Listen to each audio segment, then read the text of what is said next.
مثل یه یار تازه نفسه. به تازگی اولین آلبوم هلیوم به اسم جنگل آرزوها منتشر شد. تو جنگل آرزوها. این آلبوم 9 تا ترک داره که آهنگساز و تنظیم کننده های زیادی تو این پروژه دخیل بودن، اما به طور کلی تهیه کننده اجرای این مجموعه سیجل بوده. دلم میخواد جلونی که دوست داره برقصی با.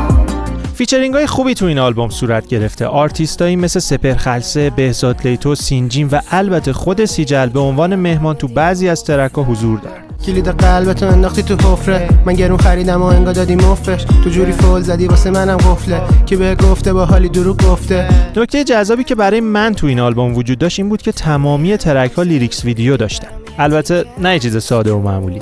همه ویدیوها تصویربرداری های با کیفیت و استودیویی شدن که توی همشون آرتیست حضور داره، لیپ سینک میکنه و تایپوگرافی شعرش هم گذاشته شده که البته کل این فرآیند ویدیوها به عهده سامیاری بوده. اگه برگردی پیشم واسه پروانه میشم.